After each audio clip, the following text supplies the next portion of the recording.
Hey guys, we got the new Novablast.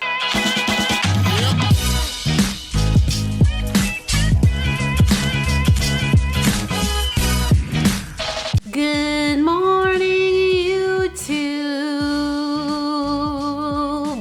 What's up, everybody? Hope you're safe and healthy and happy and doing okay. Now, some housekeeping before we dive into the shoe. I just want to say thank you to everyone who followed me. I finally made it to 10K Instagram followers. We're there, we made it, and it's very exciting stuff. So again, thank you if you have followed me. If you haven't, please go do so we can just keep climbing on up. I post reels, I post, other running content, lots of stories, all that fun stuff.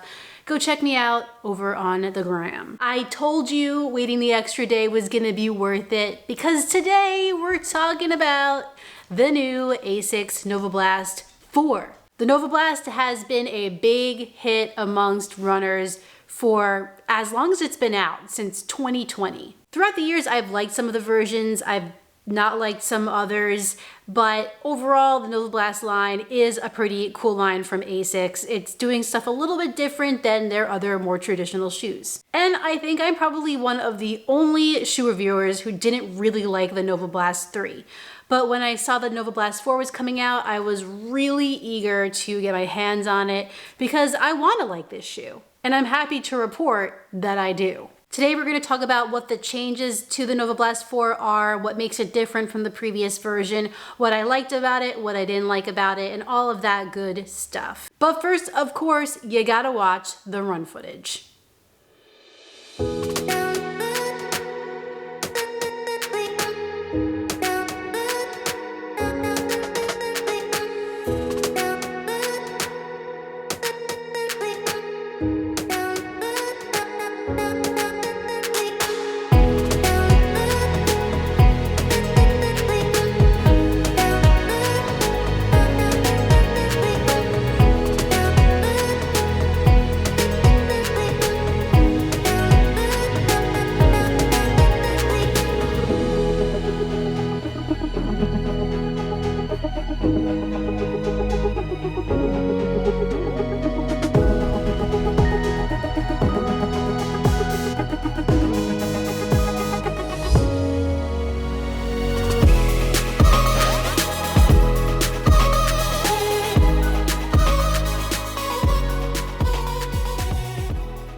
Before we get started today, I do want to let you know that this shoe was sent to me by Asics. However, they're not going to see this video before you. They can't tell me what to say, and all of my opinions are always my own. Okay, so let's start with the upper of the Novablast 4. We have a new engineered woven upper. So this is a bit stretchier than the previous version in that forefoot especially, and I also think it's a little bit more breathable. In the midfoot, there aren't really overlays, but that material does stiffen up a bit to give some structure, and if you go to the back, the heel counter is pretty sturdy, and we got a little pull tab. I also could be wrong about this, I'm not positive, don't quote me, but it feels like the forefoot has opened up a little bit and there's just more room in the upper in general, which is a good thing for most people, and it's not a bad thing for me, but I have a very narrow foot, so I just have to cinch the laces down a teeny bit extra to get it to really lock down. I think because of that, I do feel a little bit of heel slip in the back, but again, if I cinch the laces down the way they need to be cinched, that also kind of goes away. The lacing system is just fine. I did use the last loophole. No, I didn't do a fancy loop. I just put the laces in the loopholes. I know that drives you guys nuts, but that's the way I do it. The tongue is much softer than the Novablast 3. It's got a little bit of padding. It is gusseted. The materials look more premium, they feel more premium, and I love this colorway. I had no issues with hot spots, blisters, or irritation with the Novablast 4's upper, so we're starting off on a pretty good foot here. Literally. Now for everyone's favorite part, including mine, the midsole. Asics is using a new and improved Flight Foam Blast Plus. They're calling this their FF Blast Eco Cushion. This is apparently their most sustainable cushioning they've ever used with 20% bio content. They also claim it is their lightest and most energetic foam to date. The biggest issue I had with the Novablast 3 is that I just didn't think that it was that lively under my forefoot. I felt the cushioning there, but I just didn't think it was like doing much for me. Here in the Novablast 4, I do feel a bit more energy and life and response, reaction from the foam when it hits the pavement. It feels like it has all around more foam underfoot, which I never complain about. And I also feel more of a roll off the toe than I did in the Novablast 3. So I have 13 miles in the Novablast 4s here. I've done mostly easy runs in them because that's just what this week's training has called for. But I have picked up the pace a little bit here and there to test what this shoe would feel like at those higher paces. During this marathon training cycle, I have been running in a lot of shoes that have plates. So when I got my hands on the Novablast 4, I was wondering if I was going to miss that plate sensation. But I'm happy to say that I really didn't miss it at all, because this shoe gives you that little pep and oomph that you might get from a plate. Maybe not quite that intense of a feeling, but you definitely feel it there. At slower paces, I really appreciated the extra cushioning under my foot and the fact that it didn't feel dead. And at a faster clip, they did really well too. I felt like the bounce and the energy shine through even more so in those circumstances. The way that this foam is constructed, this like geometric shaping that they have here, which keep in mind they did have in the Novablast 3. However, I think it's better executed here in the 4. The midsole works with the outsole to create what Asics calls a trampoline-like effect, and I would generally agree with that. It does feel like it's got a little bounce there. No question in my mind could this shoe go long, double digit, well over double digit miles. Could absolutely run a marathon in this shoe and likely beyond it. And if you want to take this shoe for your faster tempo days, don't necessarily want a plate under your foot, I think it would do just fine in that scenario as well. One bone that I would pick with it, and I feel like I've felt this way since at least the 3rd version, is that I wish some of this beefed up heel foam would be transferred to the forefoot and we could get even more cushioning under our foot there, because I feel like this new midsole foam is so good.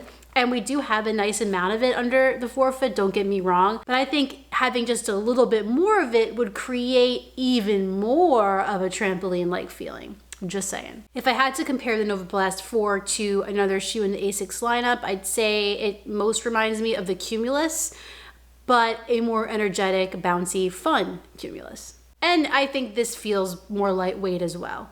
I dug it. I like it a lot more than the Novablast 3's midsole. And I think it's heading in the right direction for me. Turning this shoe over, we have Asics Aiyo Low Rubber. What is Aiyo Low? Asics says it is designed with a lower density, placing key areas of the outsole for more durability. This outsole worked just fine for me, didn't really have any issues with it. It was generally dry on the days I took this shoe out, although I did step in some wetter areas, I guess, of the park, and it did fine. I also had this on grass and gravel and sand, no issues. I think Asics rubber is really good. Aiyo, no matter what kind of version or construction type it is, it's always been pretty reliable, and I don't think it's any different here. So far, it's looking strong, it's looking good, and we'll see if it stays that way. The Novablast 4 will be $140 starting on December 1st. I think that's a really fair price for all the shoe you get here, all the things this shoe can do. It is very versatile. If you're interested in picking up your own pair of the Novablast 4, it's not available just yet, but when it is, I will put a link in the description of this video. Keep in mind that is an affiliate link with Running Warehouse. However, it doesn't mean much for you. It just helps out my channel so I can keep on making these videos. Oh hey, Editing Emily here to actually tell you that there is another way you can purchase the Asics Novablast 4, and that's at the New York City Marathon Expo this weekend, November 2nd to November 4th. If you go to the Marathon Expo, you see the Asics booth, they will have them there, and they will also have a pair of matching bandit socks for you while supplies last. But those were the socks that you saw in my running footage. So you can run like me, you can run like Heller in your Novablast 4s. Either that, or you gotta wait till December 1st. So if you're loyal to the Novablast, then I think you're gonna feel just as at home in the 4 as you did in the 3. If you're new to the Novablast line, I think you're gonna like giving the 4 a try. If you're a seasoned runner, you've been at this for years, I think you'd like this shoe. And if you're a beginner and you want just one shoe at the moment, like I said earlier, to do all of your runs in, don't wanna go too crazy, wanna see if you like the sport, then the Novablast 4 is also a great option. just checks off so many different boxes. It's simple, it feels good, it's fun to run in, and that's really all I care about. Do you like the Novablast line of shoes? Did you like the 3? Are you gonna try the 4 when it comes out? Let me know in the comments down below. I love to hear from you guys and see what you think. Well, everyone, that concludes this video on the Asics Novablast 4. If you enjoyed it, please like it down below and subscribe. And when you're done with all that, hit the notifications bell so you can find out every time I upload a new video. And again, this colorway is fire. I will actually not have a video on Sunday for you because I will be running the New York City Marathon. So please follow me on Instagram for updates on that. I'll put my bib number there so you guys can track me if you'd like to do that. And I'm just gonna be posting everything I can possibly post while I'm there for marathon weekend. Wish me luck. In the meantime, get out there, get on the grind, and don't forget to run like Heller. See you next time.